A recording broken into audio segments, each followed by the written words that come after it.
in order to be able to get the quantity and quality of nutrients that you need. Thank you. By the way, I don't know, is your age a secret? Like, is it appropriate to ask your age, or is that something that you'd rather just, just not be discussed? I just turned 65. My grandson, who just is going to Davis now, he's in college. He calls me the AO. It stands for the Ancient One. I was playing basketball last week with a kid. He was around 18 years old, and we got to talking a little bit afterwards, and he said, "Yeah, you're older than my grandfather." Ouch. But look at you. Well, you look great for 65. Absolutely. There we go. Age. We're going to keep yours a secret, Julie. Oh, no, I don't. Well, I have a birthday coming up in 4 days, and it's my last year of my 40th decade. Oh my God. So I will be 49. You're starting the second half. Yeah. And do you believe that you've had good genetics, or do you believe your lifestyle has had an effect on how you've aged? Yes. But I mean, I really do believe that, genetics are great and everything, but we know diet and lifestyle pull the trigger. And, I work hard to take care of myself. And I think that you see I feel different. I feel healthier now than I did in my 20s by far. Yes, thank you. Sorry, here I lost my thought for 1 second. Sorry. Okay. Should beans be the center of our diet, and do they need to be soaked first or sprouted? And then while you're answering if beans should be the center of our diet and do they need to be soaked or sprouted, also, how do you feel about potatoes and corn as a significant part of our diet? Well, I just gave that talk on HealthSpan, and the only one food group that all blue zones have in common are legumes. So all the beans, lentils, peas, soy foods like tofu and tempeh, and I always say hummus should be a food group, should be the cornerstone for a healthy diet. But again, you don't want to eat all of one food. You want to have a nice variety of vegetables, fruits, whole grains, legumes, mushrooms, nuts, seeds, herbs, and spices in infinite tasty combinations. But if you're eating legumes, about 1.5 cups a day should give you all the nutrients that you need. And it's just a great, versatile, delicious, health promoting food. Everywhere I've traveled in the world, and I do a lot of it because of my wife is a bit of an adventure travel. She's a photographer and likes to go to places. In fact, she has a list of all the places in the world where there's no cell reception. And that seems to be where she's always taking me. They eat the same thing. Any non-industrialized country, it's rice and beans, rice and beans, rice and beans, except on the weekends, then for variety, they often have beans and rice. But the reason for that, though, is pretty simple. The lowest cost per calorie, the most reliable, easiest to grow, best staple foods are grains and beans. Grains and beans are, provide lots of nutrition, lots of calories. They're economical, and you have, a big part of the world that makes less than $5 a day equivalent. And so when you have limited resources, you eat what you can afford, and rice and beans are highly nutritious, cost-effective foods. Fruits and vegetables per calorie, if you figure it out, it's like 10 times as much. So trying to make a diet only out of, say, fruits and vegetables would be proportionally a much more expensive, way to eat in terms of cost per calories.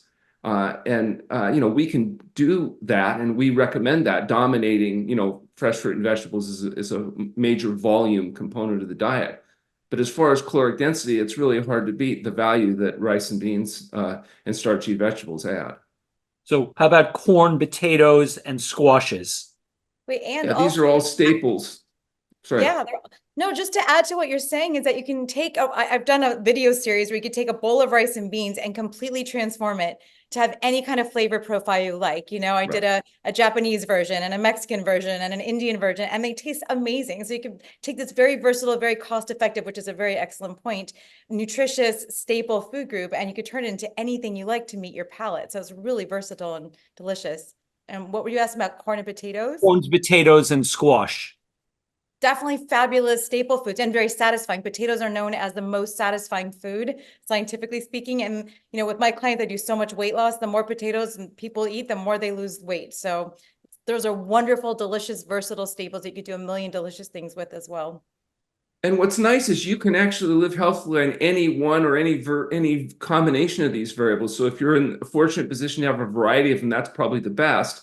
However, let's say you're sensitive to lectins, or you have a problem with digesting beans, or you can eliminate entire classes of those foods and just eat more of the other stuff and still be thriving and healthy and happy. So, people should, they can pay attention to their own body. And even people that might have limitations, for example, with beans, may find by changing how they prepare the beans, like soaking them, by boiling them, draining, using a pressure cooker, various techniques, they may find that they can make those beans digestible to them, even though maybe, previously they thought they weren't able to handle them.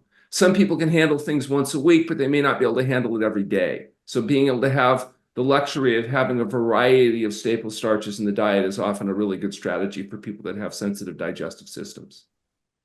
It seems like squashes have a bad PR department. I go to a farmer's market and they have these big local organic squashes, and they seem like this unbelievably satisfying, healthy food, but doesn't seem like we talk about them with, it just seems like they're much lower profile than other foods. But are you saying, I guess that's just my experience, but are you saying that squashes could be a very mainstream part of getting filled up and a big part of the whole food plant-based diet? Here's a hack for everyone out there that's intimidated by squashes. I was one of those people because I can't cut things without chopping off my fingers. I'm I'm very klutzy. So if I could do it, anyone could do it. So I learned this hack where I take squash because I love it, and I will throw it in the oven just whole. I wash it really well and I just cook it. I don't try to, I don't have to risk my fingers. And then it comes out. I mean, the other day I had an entire kabocha squash for lunch. It was amazing. It was so good. Maybe add a little hot sauce, low sodium, but it was so delicious. They're so easy to make, and they're so versatile. So yeah, they're definitely getting a bad rap if that's what you're seeing. And there's no day that goes by that squashes, some variety of the squashes, aren't served at the True North Health Center. In fact, they're one of the most valuable foods clinically because you can get a variety of starches that almost nobody has developed repetitive exposure allergies to. And so that it's a way of putting tremendous variety in the diet of people with gut leakage issues and other problems. It's also foods that are well tolerated even by, say, infants. And when you think about, what would you feed an infant, you often times come up with the foods that are going to be well handled by people with digestive sensitivities. And so between butternut, witternut, kombucha, they're easy to grow. They're very cost effective. You can make them in a variety of different ways, and they provide high quality of nutrient dense, calorically lower food. So I think they should be a staple in the diet. You mentioned the word lectins. Now, over the years, there are authors that have written about lectins, phytates, oxalates, and the people who write them, I don't know, they write books. They seem like credible people who write good books. In your real world experience, are people having health problems from lectins, phytates, oxalates? What do we need to know about these three things? So there are patients that have sensitivities to just about anything. You'll find people even with very serious allergies to, say, the powder on mangoes or, citrus fruit, or any whole food has various chemical components that will be somebody out there that's sensitive to. And those people that are sensitive to whatever the components are decide everybody's sensitive to it, write books, and do really well.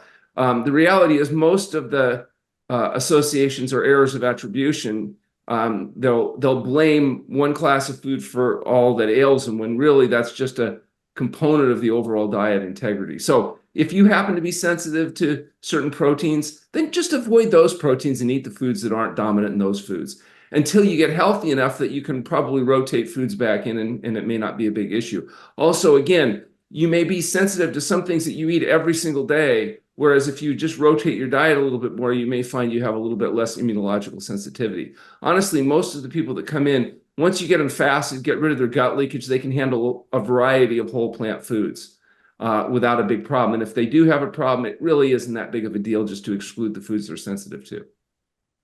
I see the same things.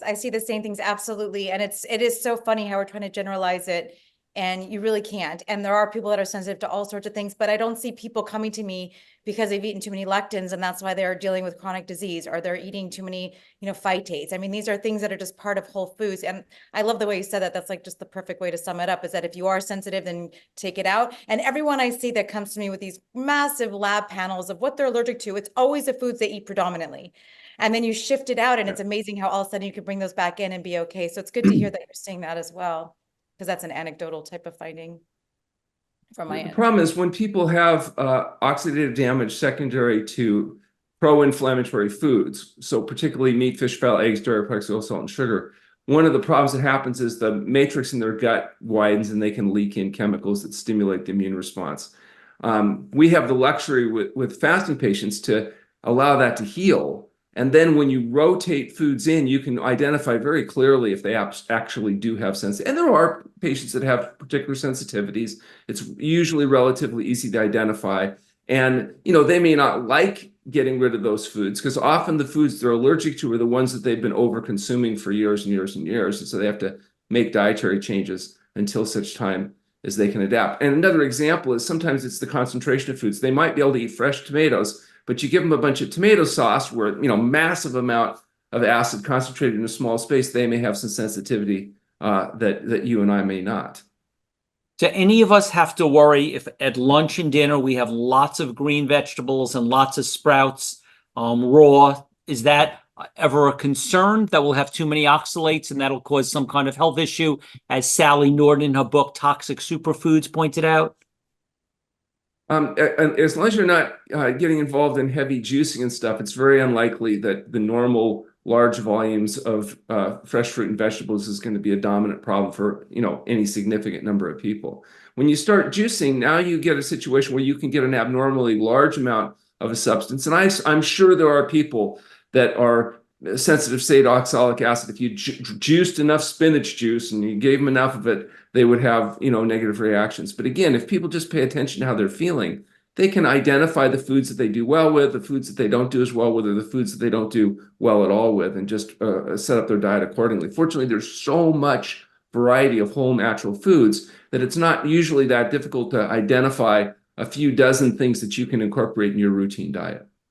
And just to add to that, that's so well said, but I love to tell people just to mix it up. And that's an argument for variety. And so, there's certain greens that are higher in oxalates like spinach. And so then or chard. So you want to just make sure you're getting different types of greens or get them from a different location. Or like I was explaining in my talk about nuts and seeds, I love to make cashew sauces, but because all the other nutrients and different nuts and seeds have different benefits, just mix it up. And so just having some variety of where you get it, the source, and the different types within that category of food will give you less of an opportunity to have a concentration of whatever compound that you may find there, including oxalates or phytates or whatever. You have to ask, say, why are they sensitive to oxalate or phytates or lectins or whatever it is? And usually it goes back to that they've got an inflamed gut, that they're absorbing materials that normally would be filtered by a healthy intestinal mucosa. And why is that happening? It has nothing to do with necessarily those foods. It may be secondary to the damage that's being caused by animal foods and fried foods and all the other things that are sources of our oxidative damage.